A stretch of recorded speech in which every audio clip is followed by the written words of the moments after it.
So where are you going to be when you turn 38? Let me tell you where I'm going to be when I'm 38. I'm going to be on a cruise in the Bahamas, sipping margaritas and enjoying my retirement. Of course, this retirement isn't going to last forever. Eventually, I'm going to have to move on to my next career field, either teaching or working for a three-letter agency, doing something of that sort. But the point is that by the time I turn 38, I'm going to be collecting a paycheck for the rest of my life to do essentially nothing. How can this happen, you ask?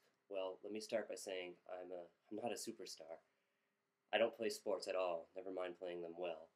And I'm not a model, although maybe I could be if I tried. What do you think? Anyway, not a superstar, don't play sports, not a model. So how's a young, modest Texan like me go on to retire at the age of 38? The answer is easy. When I was 18, I made the best decision of my life, and I decided to join the Army. Obviously, I'm pretty passionate about this decision, and today I'm going to share some of my passion with you.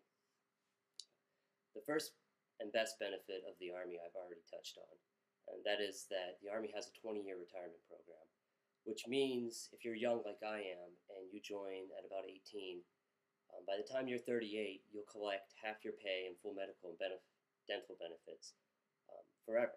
So that means 38, from that point forward, you should never have to pay a medical bill, never have to pay a dental bill, and you should get right around $3,000 a month for the rest of your life.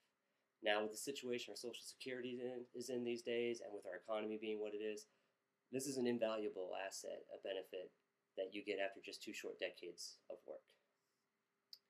So, another great benefit of the Army is the pay. Now, I know what you're thinking. Soldiers don't make a lot of money, right? That's wrong. Soldiers actually make pretty competitive wages. The Army pays really well. Me, for example, I don't have a college degree and I barely made it through high school, and I make about $50,000 a year. So the reason people think that the Army doesn't make a lot of money, the stigma that we have for being underpaid, is probably due to the fact that the pay charts that we show only reflect your base pay. So they don't put in that your house, your utilities, your food, your college, your medical, and your dental are all covered. So for example, when I was a young soldier, I knew a guy, a friend of mine, who was also lower enlisted, and he can afford to spend $1,000 a month on comic books. He actually did spend over $1,000 a month on comic books. I know you might laugh and think, well, that's ridiculous, but the point is he could afford to do it because the Army was paying all his bills. But if you looked at his pay stub, it would say that he only made about $15,000 a year. So the pay is really competitive. So I know what you're thinking, though. If I join the Army, I'll get sent to Iraq or some other unpleasant place, and I'll get shot and killed. This isn't as realistic as you think it is. Really, the odds of dying in Iraq as a soldier are less than 1 in 1,000. I don't know if you knew that or not. But even if they are low, if it's unlikely, I would never say that it couldn't happen to you. What I will say is this. Donald Trump, for example, is a billionaire. He makes a lot of money, and people know him. But he'll die soon, one of these days.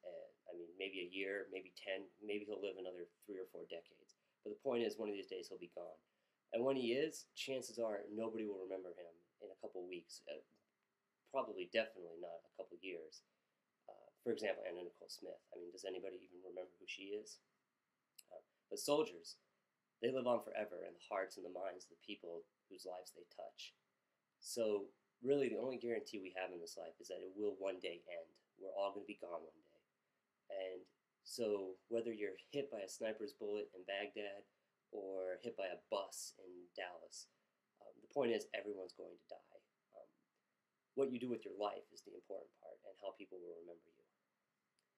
So that's the 3 basic benefits, and in my opinion, the 3 most important benefits of joining the Army. You get your 20-year retirement plan, you get good pay, and you get a chance to do something with your life and be remembered. So go now, find a recruiter, and sign up. And remember, there's strong, and there's Army strong.